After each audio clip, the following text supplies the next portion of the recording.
If you were with us a couple of weeks ago, we had such a great celebration here at Kern in both of our worship services where we welcomed some new folks join the church. We had some baptisms of people professing faith in Jesus. We had people rededicating their lives to Jesus. It was really neat to see just the movement of the Spirit. And I give thanks to God for the movement of the Spirit here at Kern Church. You know, here at Kern, we're always talking, and I've already said it this morning, but we're always talking about being a church of people helping people belong and grow in faith and make a difference. And when somebody comes to profess faith in Jesus or to rededicate their lives to Jesus, they're doing so as part of a supportive community. It's not something that happens just on their own, but it's a part of the church. It's a part of being with other people, and it takes all of us working together to make that happen, to take that next step. I am so thankful personally that to be the pastor of a church that takes that seriously, that takes seriously this idea that we need to be there for other people. And we need to help everybody discover what their next step in faith is and the thing that they need most in their life. Now, I have to say, as proud as I am, I know that we're not perfect, and I know that no church is perfect. And so sometimes we mix up things, we mess up, and sometimes sometimes people can even feel left out, even as we're trying to include people in this thing together. But one of the things that gives me hope as the pastor of this church is that we're working. We're working, and we're listening to God, and we're listening to God, and we're walking together into what it means to be a community of faith together. And I give thanks to this, and it's this idea of together that I want to talk about today, that I want to focus on today. You see, today we're starting a new message series called Sit With Me in September, because it's not good when you're just sitting alone. Now, sometimes I like to sit alone. Sometimes I like to go have coffee alone and to be alone by myself for some time. But I remember those times in middle school and high school, and there would be sometimes this amount of anxiety on whether or not you would have somebody to sit with on that first day of school, or if your friends would be around there to sit with you, trying to find that idea, that best place to be. And so sometimes we know that sitting alone can be hard, because we need to be with other people. And so over the next few weeks, my hope is that we're going to find encouragement, and that you're going to be encouraged to find the strength and support of others around you and others in life together. And we're going to paint a picture of what it means to be the church that helps people help other people belong, grow in faith, and make a difference. And this is so important because we live in a world that seems more and more disconnected. We live in a world where people are disconnected from things that matter in life, where people are disconnected from other people. And in this world, the power of community and the power of belonging is more important than ever. More and more people in our society struggle with loneliness. People struggle with being alone. People struggle with finding friends. If you look at our community just around us, over 50% of those in our community say that the biggest worry in life after personal health issues, because that's number one, but after personal health issues, the biggest struggle that they have, the biggest concern, has to do with loneliness and finding friends. Loneliness and finding friends. I mean, it's ubiquitous. It's so many people that struggle in this way. And on top of that, what we also find is that people don't know the people around them. More often than not, people don't know their neighbors. And not only do people not know their neighbors, but we live in a culture, in a society where people are often moving across the country sometime, moving to new communities, for jobs, for work, for other personal reasons. And so what happens when you move to different communities, or you move to even a different country, you have to leave your support system that you might have had back home. And what happens is that not only are people then disconnected from the neighbors they don't know, but they're also disconnected from their families of origin. And sometimes that can just be a really big compounding factor, and the threat of loneliness is just real.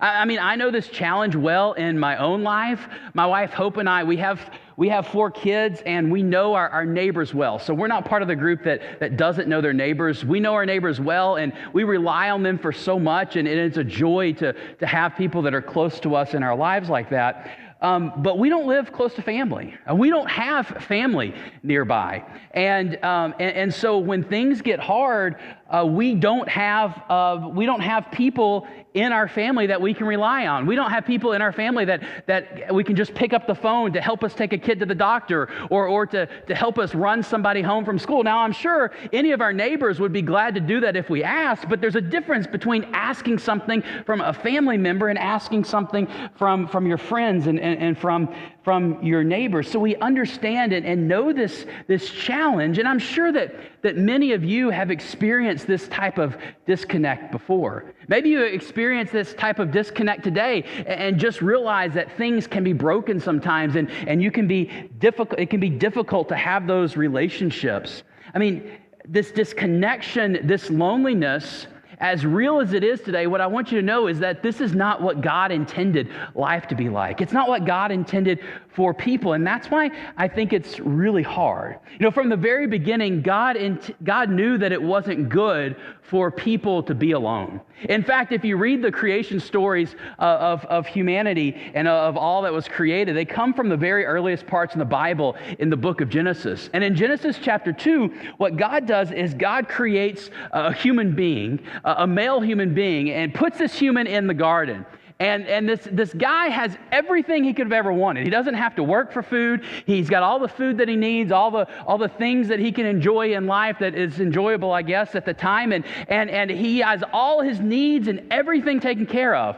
But something wasn't quite right, even still.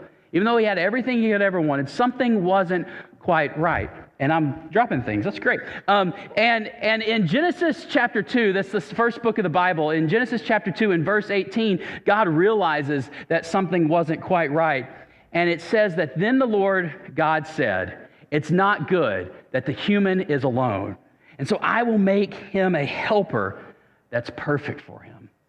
God knew that it wasn't good for this human being to be alone. And so God saw that this person was lonely, or that this person could get lonely, and knew that God had to do something about it. So God decided that he's going to create the perfect helper for AJ.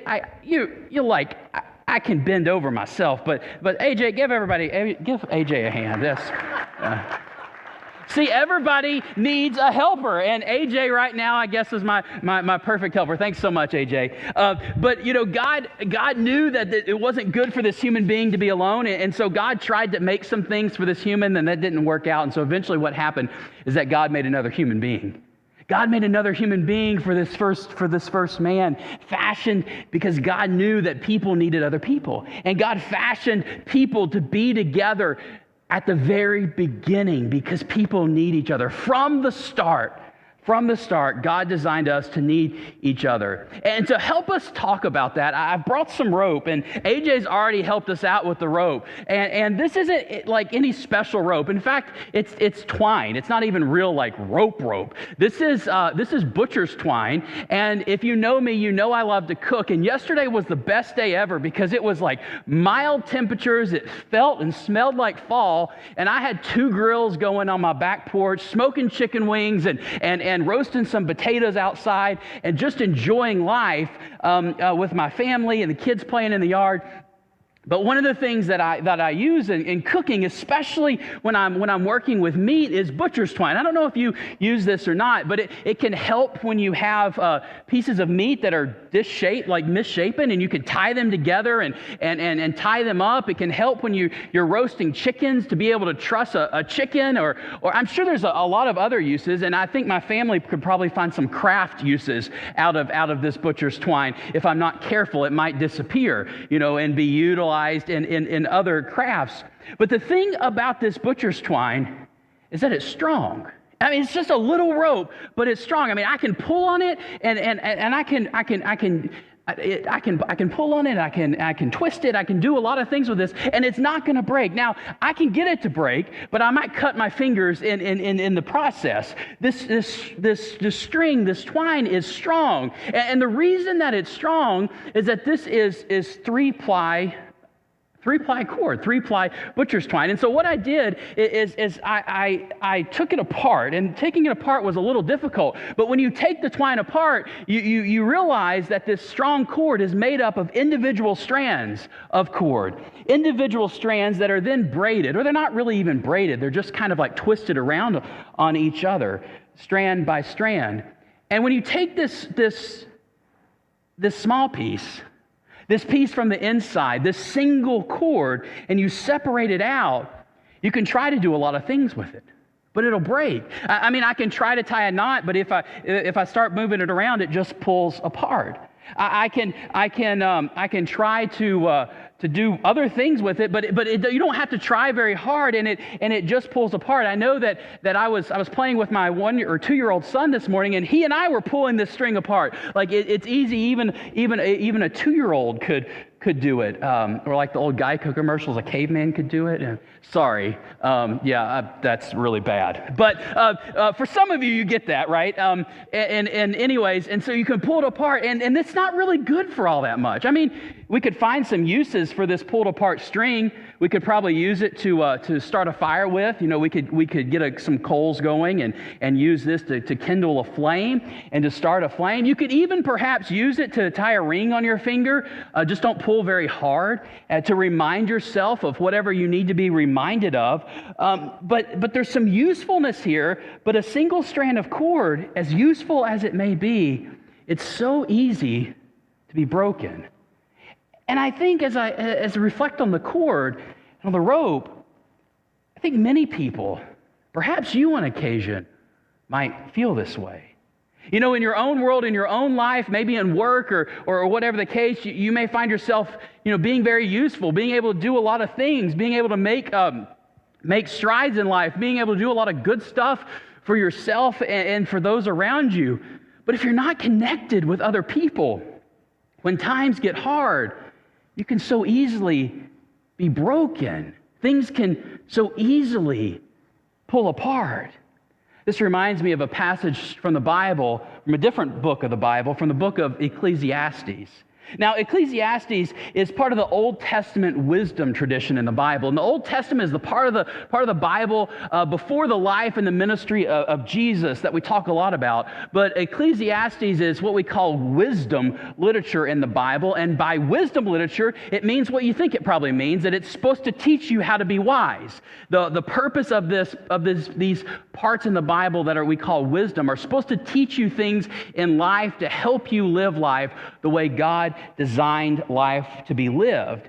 And I'll be honest, if you read through the book of Ecclesiastes, some of it is a little odd. And so maybe that wisdom was written for somebody else and it's not applicable one-to-one today, I'm not sure, but some of it is spot on.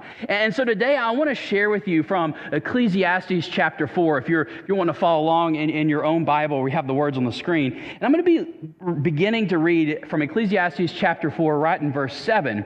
And here in verse 7, we get a look at what life alone and what lonely life can look like, working and trying to make a difference as a single cord of string might do, but yet being able to be easily broken. Here's what it says. Next, I saw under the sun something else that was pointless. There are people who are utterly alone, with no companions, not even a child or a sibling, yet they work hard without end, never satisfied with their wealth. So for whom am I working so hard and depriving myself of enjoyment? This too is pointless and a terrible obsession. So the voice speaking here is referred to somewhere else as the teacher, and the teacher is trying to teach you something in the writings here. And the teacher is observing life and seeing things and is pointing out different things that are difficult, different things that the teacher thinks are pointless. And here he points out about how hard people work, but yet they're isolated. How hard people work, but yet they're alone. People try to do something of substance that the teacher sees, but yet they find themselves alone. And here he's talking about children and siblings. And what I want you to hear, I don't want you to hear any judgment about anybody's family situation, because I don't think it's primarily talking about a specific family situation. I think it's just talking about how things are hard when you're lonely. It's just trying to say that when you are lonely, life is hard. When you don't have people around you, whether they're in your family or whether they're your neighbors, life is hard. In fact, in verse 8, it says that there are people who are utterly alone. Utterly alone. This means disconnected from others. This means having nobody to support you if things go bad in life. It's like the single cord that can easily be broken. But then the teacher says in verse 9, he continues saying that two are better than one because they have a good return for their hard work. If either should fall, one can pick up the other. But how miserable are those who fall and don't have a companion to help them up? Also, if two lie down together, they can stay warm. But how can anyone stay warm alone? Also, one can be overpowered, but two together can put up a resistance. A three-ply cord doesn't easily snap. Here, very simply, the teacher says, two are better than one. Two are better than one. Because if one can fall down, the other one can pick them up. And that's what it means to be a community together. If somebody falls down, somebody else can pick them up, to have somebody to rely on, to have somebody to help when things are hard, because two are better than one. And then he says, how hard is it for those who fall down and don't have somebody else there? How hard is it for those who are lonely, who don't have anybody to rely on? How hard is it when things get difficult in their life, when people get sick, when troubles come? How hard is it when you have nobody to rely on? Yet there is something powerful when people are with each other. There's something powerful when people are together. And then we get this image of the three-ply cord. The three-ply cord that doesn't easily snap. The rope that doesn't easily snap is not the single-ply rope that can be pulled apart with ease, right? Instead, the rope that doesn't easily snap is this three-ply cord. And the three-ply cord, it's strong. And if it's stronger, in fact, than all of its constituent parts. Because if you take this apart and you just keep pulling them, we're going to come with a whole mess of twine that's broken apart and pulled apart. Each one individually can be easily broken, but something happens in life with the support of others. So that's why I use, in cooking, three-ply twine, because they're stronger, and I can pull on it, and I can pull on it, and it's strong, and it's not going to break. It's not going to break without hurting myself. And so maybe there's another illustration there. But it's not going to break down so easily. And in fact, I'm going to use it to tie up a piece of meat that's going to go into an oven. It's going to cook, and it's going to be at 400 degrees. It's going to stay strong. And then after you cook it, if you've ever eaten a piece of meat that's been tied up with string, sometimes you find it in your teeth, and it's still strong. And you have to figure out how to get it off. And you're like, why did this awful cook use this string in my food, right? There was a reason for it, by the way, and then you have to figure out how to cut it out and how to fish it out, because it's strong, it's resilient, and to get it apart, you have to cut it with a knife, because there's strength when you're with others. There's strength when you're with others. Each one of those cords on their own can be pulled apart, but when they're together, just wound around each other, interwoven in the lives of each other, there's strength. You know, when you think about your own life, where do you find yourself? Where do you find yourself? Are you like the one-ply cord? Where you can get a lot of stuff done, and maybe you're really successful at a lot of things, but at the end of the day, you find that you're lonely and you don't have people around you. And so something happens hard in your life, and it's easy and it breaks. And you're not sure what to do because you don't have a support system. You don't have people that are helping you. You don't have people that you are helping. Are you trying to go it alone? Or do you find yourself more like the three-ply cord? That even though things can get hard in life, you've got other people that are knit together in your life to help you find strength, to help you find courage when things get hard. Where do you find yourself? Who are the people in your life that form the strands of your cord that can give you strength? I say all the time that here at Kern Church, we're about people helping people belong, grow in faith, and make a difference. And in fact, this is our vision for ministry at this church. It's central to who we are and who God is calling us to be. You see, Jesus gave all followers of Jesus the mission to go into the world and to make disciples of Jesus, to help people learn about the life-changing love of Jesus. And our vision for how we do that here at Kern is just through relationships. Just through ordinary relationships of people like you and me, helping other people find a place to belong, helping other people grow in faith, and helping other people make a difference in the world. And it's really not rocket science. It's really not rocket science. It's not hard. It's not even some type of gimmick that we're trying to sell. All we're trying to do is to help people find the other strands of their cord so that they can have strength. So that you can have strength in your life and those around you can have strength, so that we can have a place to belong. And that's why our new message series is called Sit With Me in September.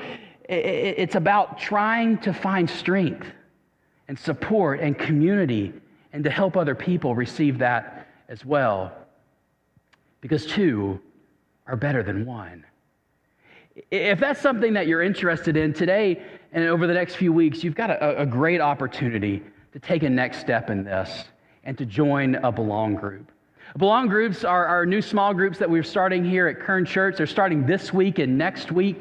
And these are groups of 8 to 12 people who exist to do life together, to be the strands of a cord together so that they can support one another when times get hard, but also so they can celebrate with each other when times are good, to help each other find that place to belong, to grow in faith and make a difference.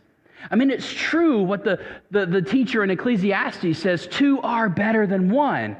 And when you have a community around you, life becomes easier to manage. It's not just easier to manage, life becomes richer because you have people to enjoy it with. Life becomes richer because you have a place to belong and you have people that can help you grow and make a difference in the world. It's not just that it's easier, it's richer and more full. And it's not just for you, and it's not just for me, it's also for other people.